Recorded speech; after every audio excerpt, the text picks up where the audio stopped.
जोग तखत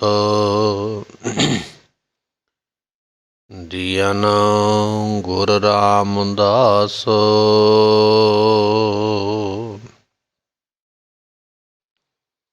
प्रथम नानक चंद जगत भयो आनंद। तारन मनुख जन कियो प्रगास। गुर अंगद दियो निधान। अकथ कथा ज्ञान। पंच भूत बस कीने जमत ना त्रास।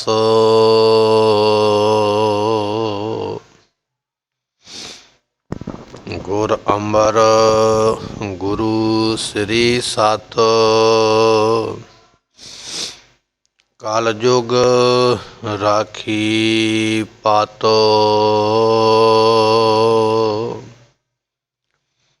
अगन देखन गातो। चरण कंवल जास।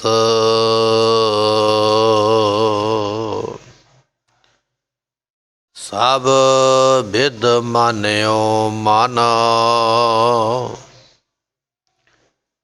तब ही भयो प्रसन्न। राज जोग तखत दियन गुर रामदास।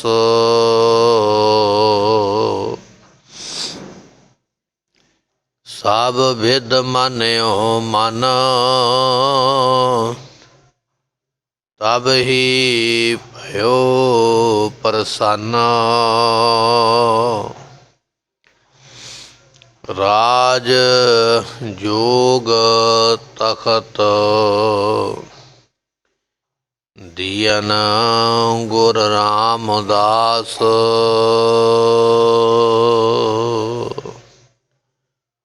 सुको होटल गुर सेविय ऐनस सहज सुभाए। दर्शन परसय गुरु के जन्म मरण दुख जाय। होवै सिफत खसमधि नूरे अरसों कुरसों चटिया। तुद डिठे सच्चे पातशाह माल जन्म जन्म दी कटिया। तुद डिठे सच्चे पातशाह माल जन्म जन्म दी कटिया। सतनाम श्री वाहिगुरु साहिब जीओ। तनासरे महला चौथा।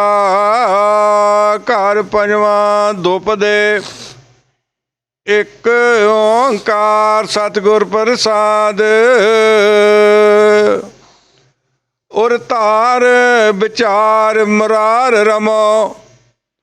रामो मनमोहन नाम जपीने।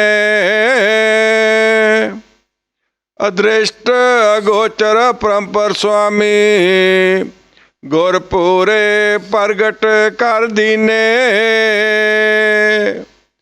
राम पारस चंदन हम काष्ट लोष्ट। हर संग हरि सत संग पहे।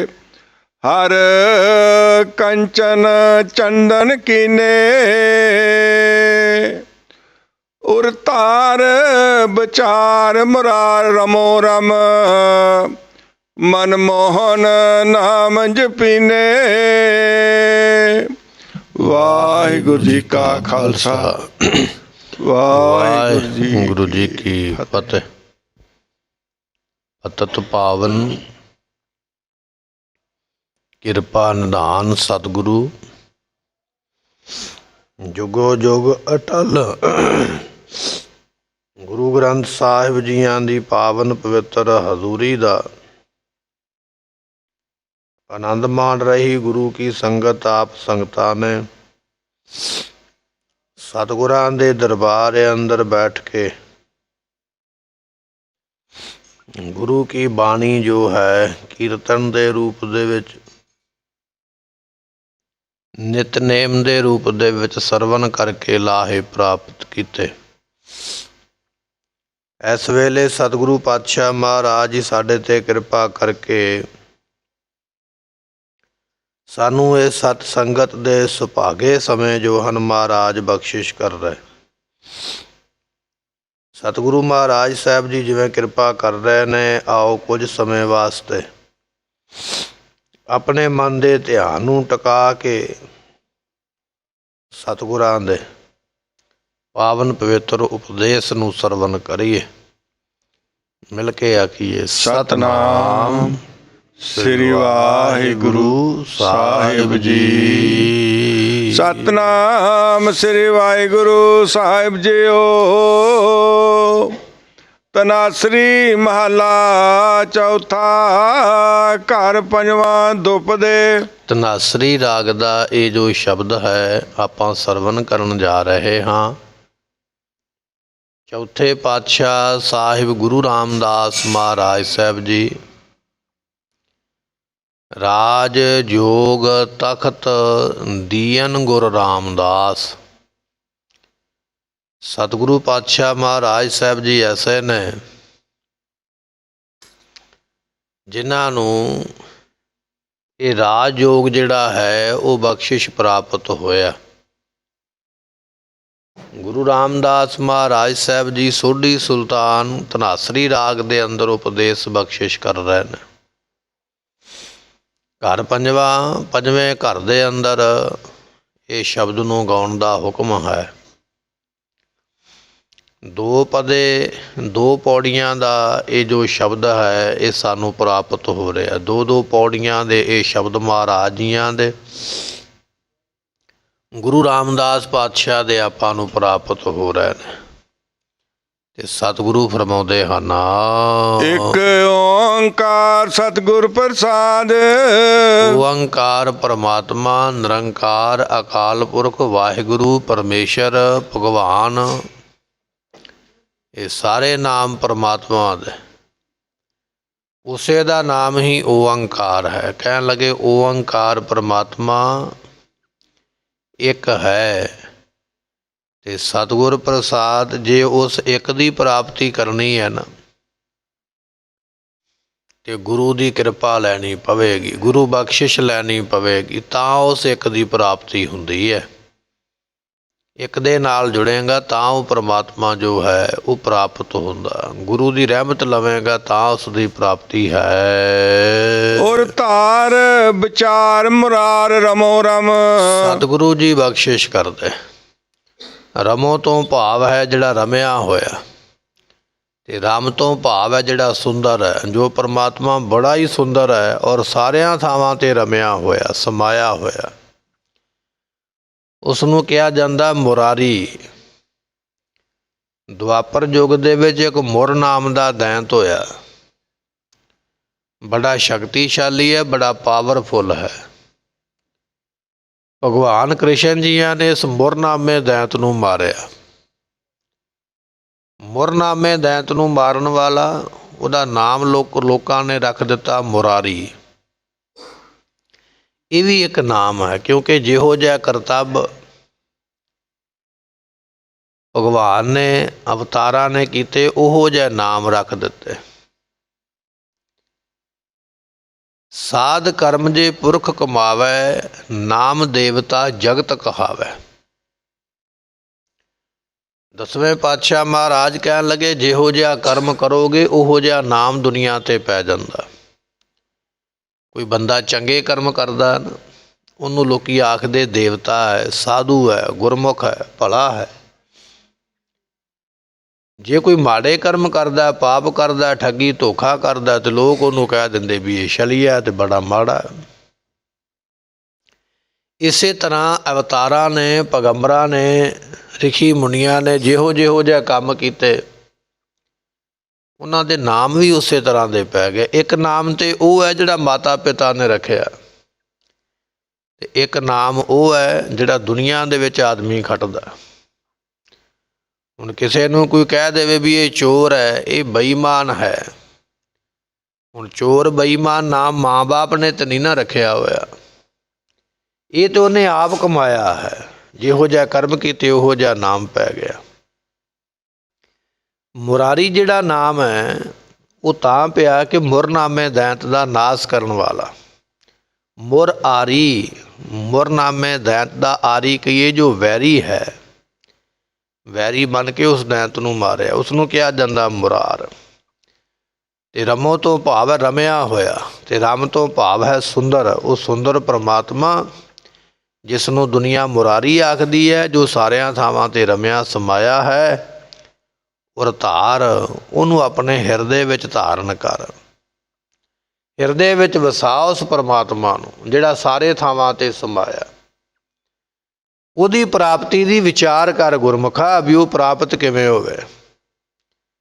ਪਰ ਉਹਦੀ ਪ੍ਰਾਪਤੀ ਦੀ ਵਿਚਾਰ ਤੂੰ ਨਹੀਂ ਕਰਦਾ। ਬਾਕੀ ਤੈਨੂੰ ਕੰਮ ਬੜੇ ਟਕਾ ਦੇ ਨਾਲ ਕਰਨੇ ਆਉਂਦੇ, ਪਰ ਰੱਬ ਦੇ ਨਾਮ ਵੇਲੇ ਤੇਰੇ ਕੋਲ ਟਕਾ ਪ੍ਰਾਪਤ ਨਹੀਂ ਹੁੰਦਾ। ਔਰ ਧਾਰ, ਵਿਚਾਰ, ਮੁਰਾਰ, ਰਮੋ ਰਮ, ਸੁੰਦਰ ਰਮਿਆ ਹੋਇਆ ਮੁਰਾਰੀ ਪਰਮਾਤਮਾ, ਉਹਨੂੰ ਹਿਰਦੇ ਵਿੱਚ ਧਾਰਨ ਕਰਕੇ ਉਹਦੀ ਵਿਚਾਰ ਨੂੰ ਕਰਨਾ ਕਰ।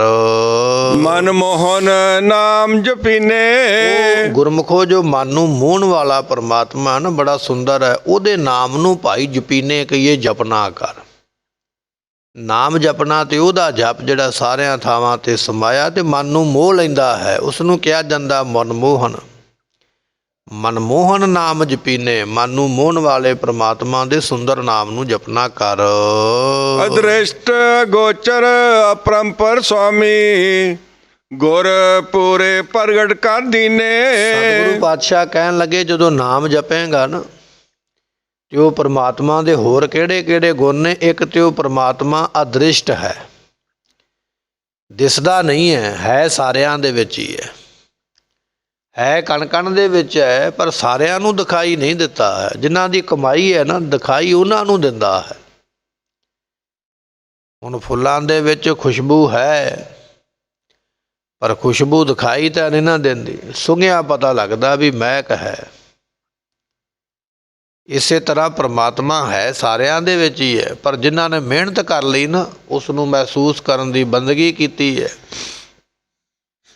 ਉਹਨਾਂ ਨੂੰ ਸਾਰਿਆਂ ਥਾਵਾਂ 'ਤੇ ਉਹ ਰਮਿਆ ਹੋਇਆ ਦਿਖਾਈ ਦਿੰਦਾ। ਮਹਾਰਾਜ ਕਹਿਣ ਲੱਗੇ ਹੈ ਉਹ ਅਦ੍ਰਿਸ਼ਟ, ਸਾਹਮਣੇ ਨਹੀਂ ਅੱਖਾਂ ਦੇ ਬਿਲਕੁਲ ਆਉਂਦਾ, ਉਸ ਨੂੰ ਸਾਹਮਣੇ ਅੱਖਾਂ ਦੇ ਲਿਆਉਣ ਵਾਸਤੇ, ਪ੍ਰਗਟ ਕਰਨ ਵਾਸਤੇ ਬੰਦਗੀ ਕਰਨੀ ਪੈਂਦੀ ਹੈ। ਇਸ ਕਰਕੇ ਉਸ ਨੂੰ ਅਦ੍ਰਿਸ਼ਟ ਕਿਹਾ ਜਾਂਦਾ ਹੈ, ਅੱਖਾਂ ਤੋਂ ਪਰੇ। ਤੇ ਦੂਜਾ ਬਚਨ ਮਹਾਰਾਜ ਨੇ ਵਰਤਿਆ ਅਗੋਚਰ। ਇਹ ਸਾਡਾ ਮਨ ਜਿਹੜਾ ਨਾ, ਜਿੰਨੀਆਂ ਸਾਡੀਆਂ ਇੰਦਰੀਆਂ ਨੇ, ਇਹਨਾਂ ਤੋਂ ਵੀ ਅਗੋਚਰ ਪਰੇ ਹੈ, ਇੰਦਰੀਆਂ ਦੀ ਪਕੜ ਵਿੱਚ ਵੀ ਨਹੀਂ ਹੈ। ਕੋਈ ਬੰਦਾ ਇਹ ਨਹੀਂ ਕਹਿ ਸਕਦਾ ਮੈਂ ਉਹਨੂੰ ਜੱਫਾ ਪਾ ਲਵਾਂਗਾ, ਉਹ ਅਗੋਚਰ ਹੈ। ਇੰਦਰੀਆਂ ਦੀ ਸਰੀਰ ਦੇ ਅੰਗਾਂ ਦੀ ਪਕੜ ਵਿੱਚ ਨਹੀਂ ਆਉਂਦਾ ਹੈ। ਤੇ ਤੀਜਾ ਬਚਨ ਮਹਾਰਾਜ ਨੇ ਵਰਤਿਆ ਅਪਰੰਪਰ, ਜਿਹੜਾ ਸੰਸਾਰ ਤੋਂ ਵੀ ਪਰੇ ਹੈ, ਪ੍ਰਕਿਰਤੀ ਤੋਂ ਪਰੇ ਹੈ, ਨਾ ਸੰਸਾਰ ਦੀ ਬੰਦਿਸ਼ ਵਿੱਚ ਆਇਆ ਹੈ, ਨਾ ਪ੍ਰਕਿਰਤੀ ਦੇ ਨਿਯਮ ਦੇ ਵਿੱਚ ਆਉਂਦਾ ਹੈ। ਉਸ ਨੂੰ ਕਿਹਾ ਜਾਂਦਾ ਅਪਰੰਪਰ, ਜਿਹਦਾ ਕੋਈ ਪਾਰਾਵਾਰ ਨਾ ਹੋਵੇ, ਬੇਅੰਤ ਹੋਵੇ। ਤੇ ਅਗਲਾ ਬਚਨ ਮਹਾਰਾਜ ਕਹਿਣ ਲੱਗੇ ਸੁਆਮੀ, ਉਹ ਸੁਆਮੀ ਸਾਰਿਆਂ ਦਾ ਮਾਲਕ ਹੈ। ਐਸਾ ਜੋ ਪਰਮਾਤਮਾ ਹੈ, ਗੁਰ ਪੂਰਾ ਪ੍ਰਗਟ ਕਰ ਦੀਨੇ, ਪੂਰਿਆ ਗੁਰਾਂ ਨੇ ਸਿੱਖਾ ਤੇਰੇ ਅੰਦਰ ਉਹਨਾਂ ਨੂੰ ਪ੍ਰਗਟ ਕਰ ਦਿੱਤਾ ਹੈ। ਪਰ ਪ੍ਰਗਟ ਉਹਨਾਂ ਦੇ ਅੰਦਰ ਹੋਇਆ ਹੈ ਜਿਨ੍ਹਾਂ ਨੇ ਗੁਰੂ ਦਾ ਬਚਨ ਮੰਨ ਕੇ ਕਮਾਈ ਕੀਤੀ ਹੈ। ਗੁਰ ਪੂਰਾ ਪ੍ਰਗਟ ਕਰ ਦੀਨੇ, ਪੂਰਿਆ ਗੁਰਾਂ ਨੇ ਐਸੇ ਪਰਮਾਤਮਾ ਨੂੰ ਤੇਰੇ ਅੰਦਰ ਪ੍ਰਗਟ ਕਰ ਦਿੱਤਾ ਹੈ। ਰਾਮ ਪਾਰਸ ਚੰਦਨ ਹਮ ਕਾਸ਼ਟ ਲੋਸਟ। महाराज जी जो राम परमात्मा है ना वो पारस है। पारस एक वट्टी का नाम है, एक पत्थर का नाम है। पत्थर नूं ही पारस आख्या जांदा। पर उस पत्थर दे विच ताकत रब ने ये पाई है भी वो पत्थर जे लोहे नूं लग जावे, चांदी नूं लग जावे, तांबे पित्तल कैह नूं लग जावे ते वो पत्थर दा टुकड़ा जिहड़ा है ना इन्हां सारियां धातां नूं सोना बना सकदा है। ये उहदे विच ताकत हुंदी है। कहण लगे वो राम ते भाई है पारस ते दूजा उहदे विच गुण ये है भी वो है चंदन। चंदन का रुख ना बहुता वड्डा नहीं हुंदा गुरमुखो, बड़ा छोटा जिहा एक पौधा है। ਇਹਦੀ ਸੁਗੰਧੀ ਜਿਹੜੀ ਹੈ ਨਾ ਇਹ ਹੁੰਦਾ ਵੀ ਇੱਕ ਅੱਧਾ ਹੀ ਹੈ ਜੰਗਲ ਵਿੱਚ। ਇਹ ਨਹੀਂ ਵੀ ਜਿਵੇਂ ਆਪਾਂ ਬਾਗ ਲਾ ਲੈਂਦੇ, ਬੜੇ ਅਮਰੂਦਾਂ ਦੇ ਬੂਟੇ ਨੇ, ਜਾਮਣ ਦੇ ਬੂਟੇ, ਸੇਬਾਂ ਦੇ ਬੂਟੇ ਲਾ ਲੈ, ਬੜੇ ਕੋਈ ਬਹੁਤੇ ਬੂਟੇ ਨਹੀਂ ਇਹਦੇ ਹੁੰਦੇ। ਜੰਗਲ ਵਿੱਚ ਇੱਕ ਅੱਧਾ ਹੀ ਪੌਦਾ ਕੋਈ ਚੰਦਨ ਦਾ ਹੁੰਦਾ, ਪਰ ਇਹਦੀ ਸੁਗੰਧੀ ਇੰਨੀ ਹੁੰਦੀ ਹੈ ਵੀ ਸਾਰੇ ਜੰਗਲ ਵਿੱਚੋਂ ਚੰਦਨ ਦੀ ਮਹਿਕ ਆਉਣ ਲੱਗ ਪੈਂਦੀ ਹੈ। और ਜਿਹੜੀਆਂ ਚੰਦਨ ਦੇ ਨੇੜੇ ਲੱਕੜਾਂ ਨੇ, ਨੇੜੇ ਰੁੱਖ ਨੇ, ਉਹਨਾਂ ਦੇ ਲੱਕੜਾਂ ਦੇ ਵਿੱਚੋਂ ਵੀ ਮਹਿਕ ਆਉਣ ਲੱਗ ਪੈਂਦੀ ਹੈ। ਤੇ ਸਾਨੂੰ ਦੁਕਾਨਦਾਰ ਵੇਚਦੇ ਨਾ ਆ ਕੇ ਆ ਦੇਖੋ ਚੰਦਨ ਦੀ ਲੱਕੜ, ਆ ਚੰਦਨ ਦਾ ਕੰਘਾ, ਆ ਚੰਦਨ ਦੀ ਫਲਾਣੀ ਚੀਜ਼। ਚੰਦਨ ਦਾ ਕੁਝ ਨਹੀਂ ਹੈ, ਇਹ ਉਹ ਲੱਕੜਾਂ ਨੇ ਜਿਹੜੀਆਂ ਚੰਦਨ ਦੇ ਨੇੜਿਓਂ ਵੱਢੀਆਂ ਗਈਆਂ ਨੇ, ਹੋਰ ਪੌਦਿਆਂ ਦੀਆਂ ਲੱਕੜਾਂ, ਪਰ ਉਹਦੇ ਵਿੱਚੋਂ ਮਹਿਕ ਆਉਣ ਲੱਗ ਪੈਂਦੀ ਹੈ, ਖੁਸ਼ਬੂ ਆਉਣ ਲੱਗ ਪੈਂਦੀ ਹੈ। चंदन है बड़ा ठंडा और बिल्कुल छोटा जिहा एक पौधा। सतगुरु पातशाह कहन लगे वो राम जिहड़ा परमात्मा वो चंदन है भाई, ठंड देण वाला, खुशबू देण वाला, महक देण वाला। ये तो परमात्मा दे गुण वर्णन कीते ने। हुण साडे बारे दसदे महाराज, हम कास्ट लोस्ट। असी ते कास्ट कहिए लकड़ वांग, साडा ते मुੱਲ कोई नहीं है। ਤੇ ਲੋਸਟ ਕਹੀਏ ਲੋਹੇ ਵਰਗੇ ਆ। ਲੋਹੇ ਦੀ ਵੀ ਕੋਈ ਬਹੁਤੀ ਭਾਰੀ ਕੀਮਤ ਨਹੀਂ ਪੈਂਦੀ ਹੈ। ਲੋਹਾ ਵਜਨ ਦੇ ਵਿੱਚ ਬੜਾ ਭਾਰੀ ਹੁੰਦਾ, ਪਰ ਕੀਮਤ ਵਜਨ ਦੇ ਮੁਤਾਬਕ ਨਹੀਂ ਹੈ। ਸੋਨਾ ਜਿਹੜਾ ਵਜਨ ਦੇ ਵਿੱਚ ਬੜਾ ਹੌਲਾ ਹੈ, ਕੀਮਤ ਉਹਦੀ ਬੜੀ ਭਾਰੀ ਹੈ। ਪਰਮਾਤਮਾ ਤੁਸੀਂ ਤੇ ਹੋ ਪਾਰਸ, ਲੋਹੇ ਨੂੰ ਸੋਨਾ ਕਰਨ ਵਾਲੇ। ਤੁਸੀਂ ਉਹ ਚੰਦਨ, ਆਮ ਲੱਕੜੀ ਨੂੰ ਚੰਦਨ ਦੀ ਮਹਿਕ ਦੇਣ ਵਾਲੇ। पर सतगुरु जी असी हैगे आ कास्ट ते लोस्ट, एक आम लकड़ आ, एक आम लोहा हाँ। साडे विच इन्नी दात नहीं है। हर संग हरि सत संग भए, हर कंचन चंदन कीने। जदों असी सतगुरां दी संगत विच आके बैठे ना, जिथे हुण बैठे आ, जदों ये संगत विच आके बैठे, हरिहर परमात्मा ने साडे ते कृपा कीती है। ते फिर महाराज जियां ने कंचन चंदन कीने, जिहड़े साडे वर्गे लोहे दे तुरे फिरदे सी ना, सख्त मना वाले, जिन्हां दी कोई बहुती कीमत भी नहीं है, सतगुरां दी संगत विच आए। इथों महाराज दी संगत ने ऐसी कृपा कीती, सानू लोहे तो सोना बना दिता, शुद्ध कर दिता। श्रम करते आड़ धाम को, किथे असी दमड़ी दमड़ी वास्ते दौड़े फिरदे, भजे फिरदे, थके रहिंदे सारा दिन, पर गुरु दी संगत विच आए। सतगुरां ने रहमत ही इहो जी कर दित्ती, खजानियां दे मालक बन गए। प्रतख दातां भी मिलियां, प्रतख भी खजाने मिल गए दुनियावी, ते नाम दा खजाना भी प्राप्त हो गया। महाराज असीं हां लोहे वर्गे, बिल्कुल थोड़े गुणां दे मालक, ना मात्र साडे विच गुण उगण जादे ने, पर जदों तुहाडी संगत विच आए ना, तुसीं सानू सोने वर्गे कीमती बना दिता। सोने दे वांग साडी मैल उतार के शुद्ध कर दिता, सोने वांग साडी कीमत बन गई। पर बनी संगत विच आके गुरमुखो, अगला बचन महाराज ने वरत्या, चंदन कीने। असी सी आम लकड़ बांस वर्गी, बांस वडाई बूडिया, यो मत बूडो कोए। असी ते बांस वांग अपनी वडियाई विच डुबे होए। मैं बड़ा लम्मा, मेरा खानदान बड़ा वड्डा, मेरा घर बड़ा वड्डा, मेरे विच बहुते गुण, मेरे कोल बहुता धन, ये वडियाई दे विच असी डुबे होए सी। पर जदों गुरु दी शरण विच आए ना, सानू इत्थे निमरता, ਇੱਥੇ ਪਿਆਰ, ਹਲੀਮੀ, ਸ਼ਾਂਤੀ, ਸੁਖ, ਸਤ ਸੰਤੋਖ ਦੇ ਗੁਣ ਦੇ ਕੇ ਮਹਾਰਾਜ ਜੀਆਂ ਨੇ ਸਾਨੂੰ ਚੰਦਨ ਵਰਗੇ ਬਣਾ ਦਿੱਤਾ। ਸਾਡੇ ਵਿੱਚੋਂ ਵੀ ਹੁਣ ਭਗਤੀ ਦੀ ਮਹਿਕ ਆਉਣ ਲੱਗ ਪਈ ਹੈ, ਨਾਮ ਦੀ ਖੁਸ਼ਬੂ ਆਉਣ ਲੱਗ ਪਈ ਹੈ, ਸੇਵਾ ਦੀ ਮਹਿਕ ਹੁਣ ਸਾਡੇ ਤਨ ਮਨ ਵਿੱਚੋਂ ਨਿਕਲਦੀ ਪਈ ਹੈ। ਐਸਾ ਹੈ ਗੁਰਮੁਖੋ ਉਹ ਰਾਮ, ਉਹ ਪਰਮਾਤਮਾ ਜਿਹੜਾ ਆਮ ਲੱਕੜ ਨੂੰ ਚੰਦਨ ਵਰਗਾ ਕੀਮਤੀ ਕਰ ਦਿੰਦਾ ਹੈ, ਜਿਹੜਾ ਆਮ ਲੋਹੇ ਨੂੰ ਸੋਨੇ ਵਰਗਾ ਬਣਾ ਦਿੰਦਾ ਹੈ। ਜਿਹੜੇ ਸੰਗਤ ਵਿੱਚ ਆਉਂਦੇ ਨੇ, ਇਹ ਚਾਟਸਾਲ, ਇਹ ਟਕਸਾਲ ਹੈ। ਸੰਗਤ ਵਿੱਚ ਆ ਕੇ ਇੱਥੇ ਲੋਹੇ ਨੂੰ ਸੋਨਾ ਮਹਾਰਾਜ ਨੇ ਕਰ ਦਿੱਤਾ ਹੈ, ਆਮ ਲੱਕੜ ਨੂੰ ਚੰਦਨ ਵਰਗੇ ਪਾਤਸ਼ਾਹ ਕੀਮਤੀ ਬਣਾ ਦਿੰਦੇ ਹਨ। ਰਹਾਉ ਨਵ ਛੇ ਖੱਟ ਬੋਲੇ ਮੁਖ ਆਗਰ, ਮੇਰਾ ਹਰ ਪ੍ਰਭ ਏਵ ਨ ਬਤੀਨੇ। ਦੁਨੀਆ ਦੇ ਲੋਕਾਂ ਨੇ ਗ੍ਰੰਥਾਂ ਨੂੰ ਜ਼ੁਬਾਨੀ ਯਾਦ ਕਰ ਲਿਆ ਵੀ ਰੱਬ ਸਾਡੇ ਤੇ ਖੁਸ਼ ਹੋ ਜਾਵੇ। ਨਵ ਤੋਂ ਭਾਵ ਹੈ ਨੌ ਵਿਆਕਰਨ ਨੇ। ਵੇਦ ਲਿਖੇ ਗਏ ਨਾ, ਸ਼ਾਸਤਰ ਲਿਖੇ ਗਏ, ਸਿਮਰਤੀਆਂ ਲਿਖੀਆਂ ਗਈਆਂ। ਉਹਨਾਂ ਨੂੰ ਪੜ੍ਹਨ ਵਾਸਤੇ, ਸਮਝਣ ਵਾਸਤੇ ਵਿਆਕਰਨ ਦੀ ਜਾਣਕਾਰੀ ਜ਼ਰੂਰੀ ਹੈ। ਜਿਹੜਾ ਵਿਆਕਰਨ ਹੈ ਉਹ ਵੀ ਲੋਕਾਂ ਨੇ ਯਾਦ ਕਰ ਲਿਆ ਜ਼ੁਬਾਨੀ। ਤੇ 6 ਅੱਗੇ ਨੇ ਸ਼ਾਸਤਰ, ਸ਼ਾਸਤਰ ਨੂੰ ਵੀ ਜ਼ੁਬਾਨੀ ਯਾਦ ਕਰ ਛੱਡਿਆ। ਇਹਦੇ ਵਿੱਚ ਇਹ ਲਿਖਿਆ, ਇਹ ਕਰਮ ਇਹ ਕਰਨਾ ਹੈ। ਤੇ ਖੱਟ ਬੋਲੇ, ਖੱਟ ਨਾਮ ਵੀ ਗੁਰਮੁਖੋ 6 ਦਾ ਹੀ ਹੈ। ਇਸੇ ਤਰ੍ਹਾਂ ਜਿਹੜੇ ਵੇਦਾਂ ਦੇ 6 ਅੰਗ ਨੇ ਵੱਖਰੇ ਵੱਖਰੇ, ਉਹ ਵੀ ਯਾਦ ਕਰ ਲੈ, ਜਿਨ੍ਹਾਂ ਵਿੱਚ ਲਿਖਿਆ ਵੀ ਇਹ ਵੇਦ ਨੂੰ ਪੜ੍ਹਨ ਵੇਲੇ ਕਿਸ ਤਰੀਕੇ ਦੇ ਨਾਲ ਪੜ੍ਹਨਾ ਹੈ, ਉਹ ਵੀ ਸਾਰੇ ਗੁਣ ਧਾਰਨ ਕਰ ਲੈ। ਪਰ ਮਹਾਰਾਜ ਕਹਿਣਗੇ ਮੁੱਖ ਆਗਰ।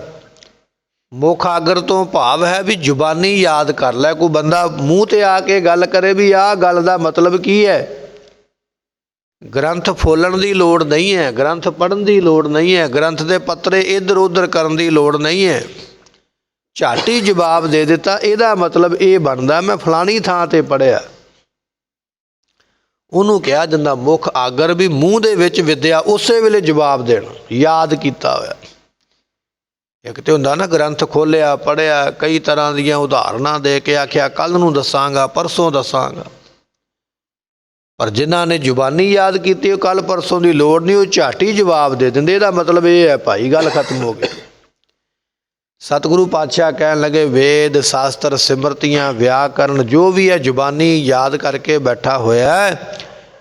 ਮੇਰਾ ਹਰ ਪ੍ਰਭ ਏਵ ਨਾ ਪਤੀਨੇ, ਪਰਮਾਤਮਾ ਐਵੇਂ ਨਹੀਂ ਜੇ ਖੁਸ਼ ਹੁੰਦਾ। ਇਹ ਮਨ ਵਿੱਚੋਂ ਭੁਲੇਖਾ ਕੱਢ ਦਿਓ ਵੀ ਫਲਾਣੀ ਚੀਜ਼ ਮੈਂ ਜ਼ੁਬਾਨੀ ਯਾਦ ਕਰਾਂਗਾ ਤੇ ਰੱਬ ਖੁਸ਼ ਹੋ ਜਾਏਗਾ। ਵੇਦ ਜ਼ੁਬਾਨੀ ਯਾਦ ਕਰ ਲਾ, ਸਿਮਰਤੀਆਂ, ਸ਼ਾਸਤਰ, ਧਾਰਮਿਕ ਗ੍ਰੰਥ ਜ਼ੁਬਾਨੀ ਯਾਦ ਕਰਕੇ ਬੈਠਾ ਰਹੋ।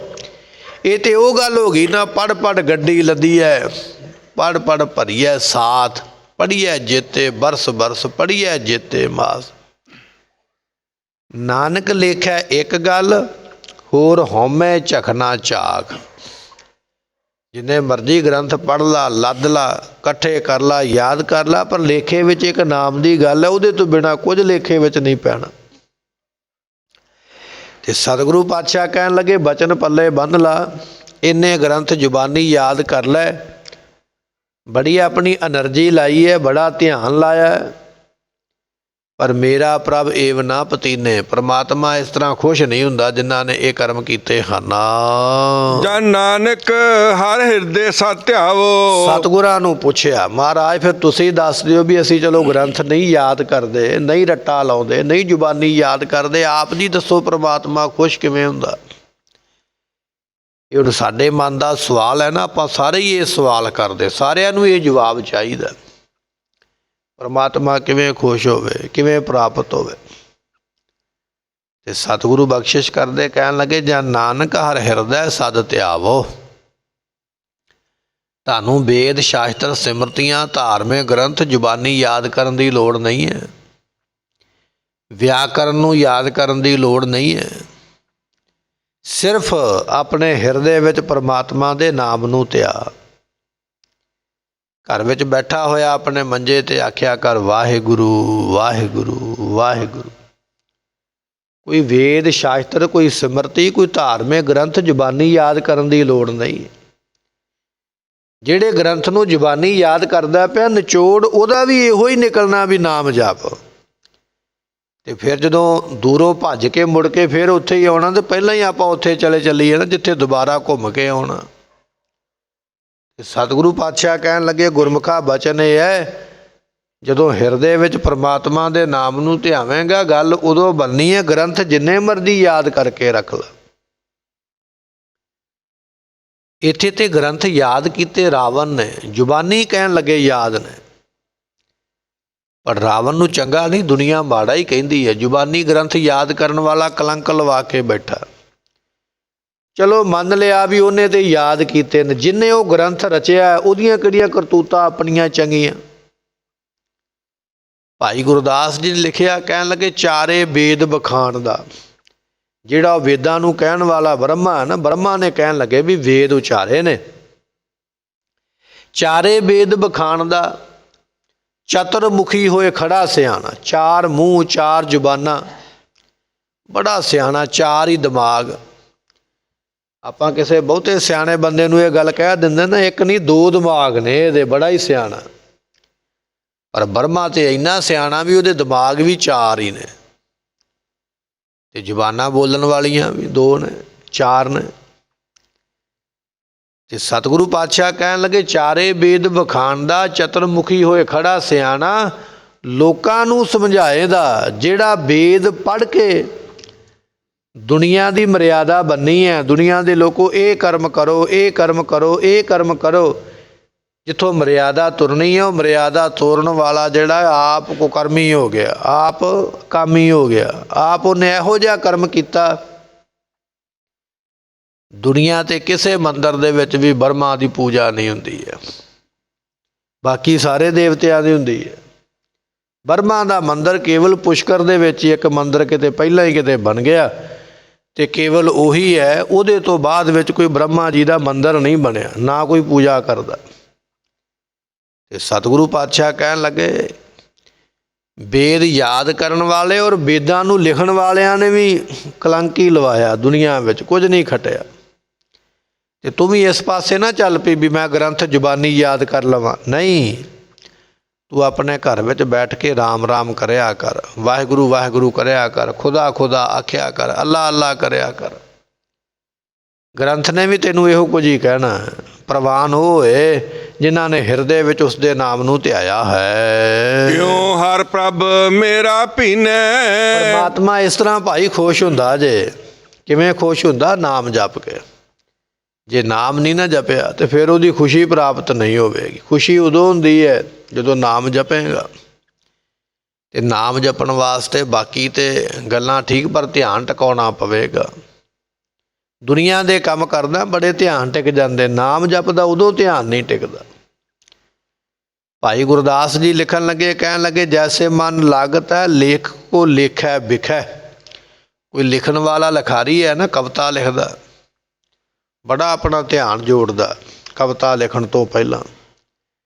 ਕਵਿਤਾ ਲਿਖਣ ਵਾਲੇ ਨੇ ਕਵਿਤਾ ਦੇ ਵਿੱਚ ਤੇ ਧਿਆਨ ਜੋੜ ਲਿਆ, ਪਰ ਨਾਮ ਜਪਣ ਵੇਲੇ ਨਹੀਂ ਸਾਡੇ ਕੋਲੋਂ ਧਿਆਨ ਜੁੜਦਾ। ਉਦੋਂ ਸਾਡਾ, ਅਸੀਂ ਆਖਦੇ ਮਨ ਬੜਾ ਭੱਜਦਾ, ਬੜਾ ਦੌੜਦਾ। ਪਰ ਜਦੋਂ ਕੁਝ ਲਿਖਣਾ ਆਪਣੇ ਵਾਸਤੇ, ਆਪਣੇ ਲਈ ਲਿਖਣਾ, ਉਦੋਂ ਮਨ ਜੋੜ ਲੈਂਦਾ, ਉਦੋਂ ਧਿਆਨ ਵੀ ਜੁੜ ਜਾਂਦਾ।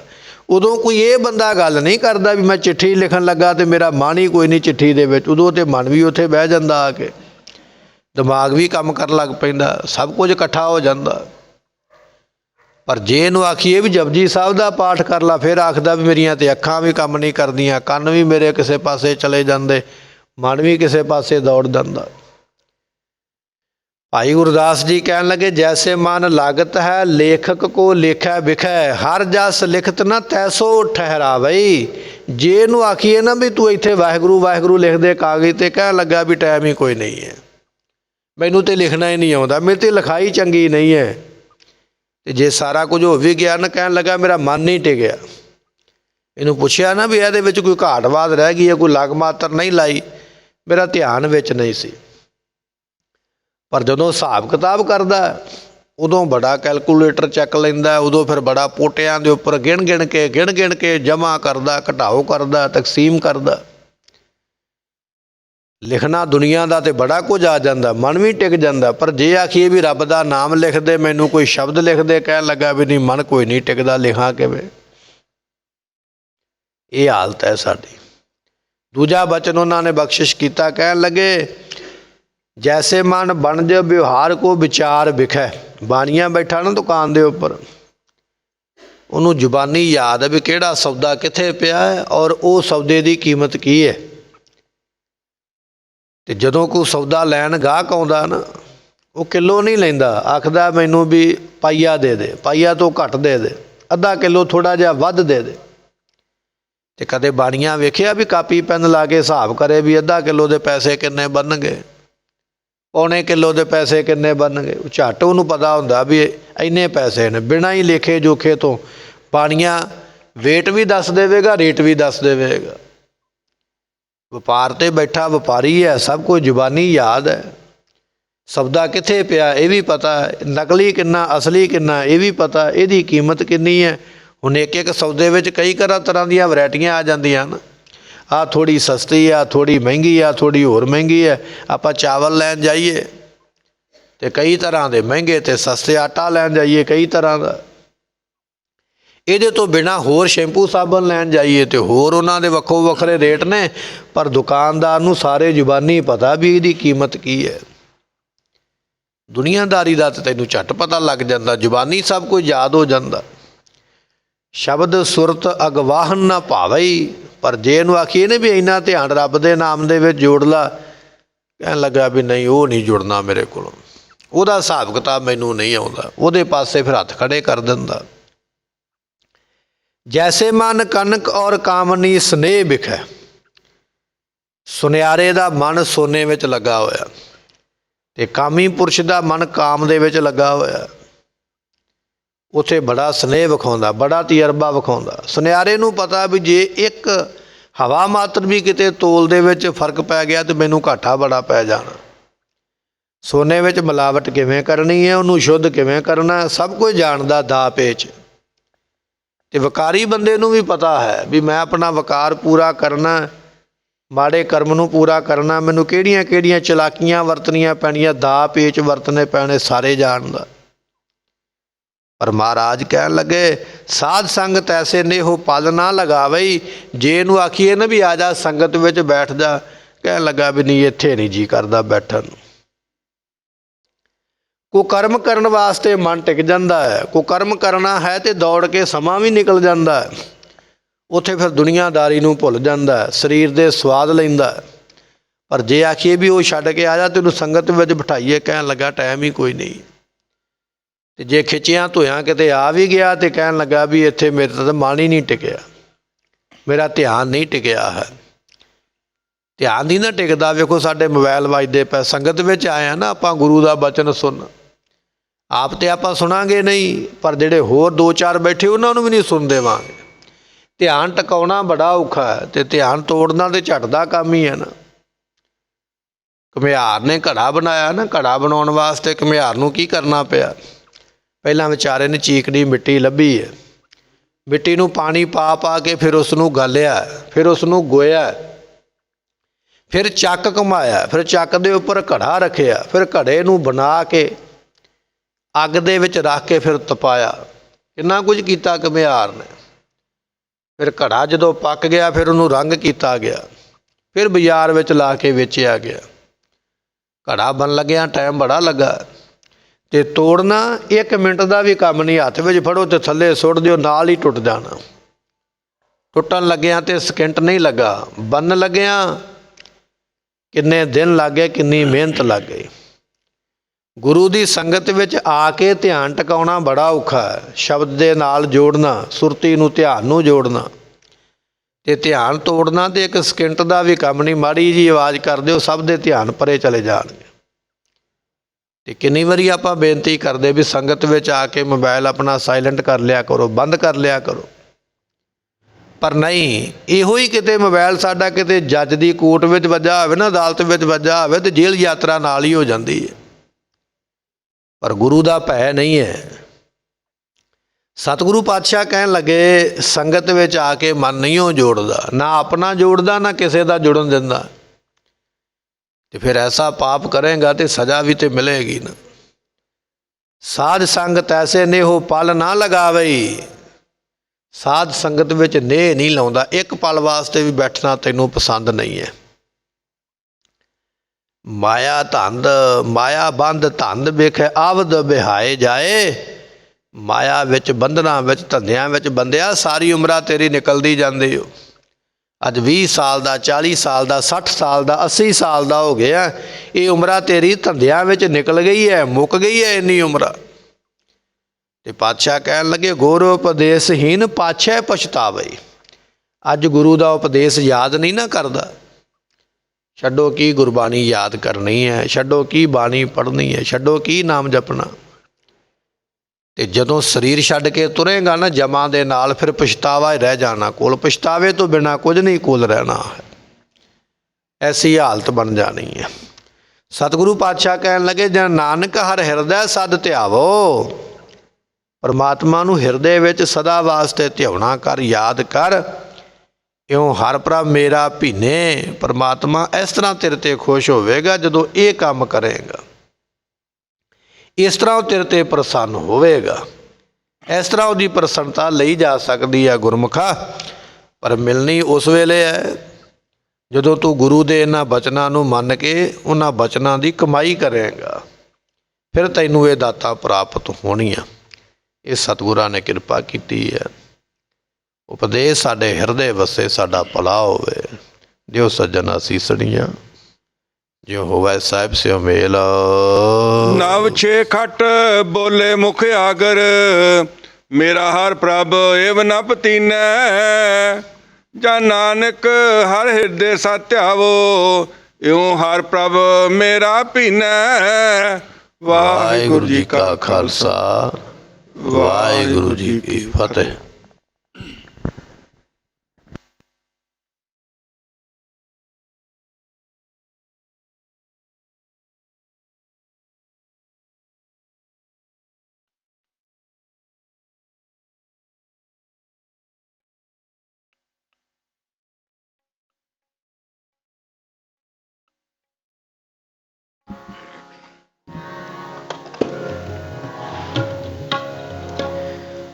वाहिगुरु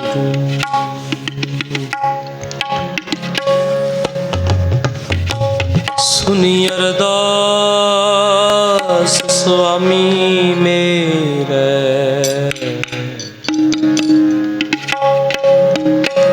सजब कदा बन आई।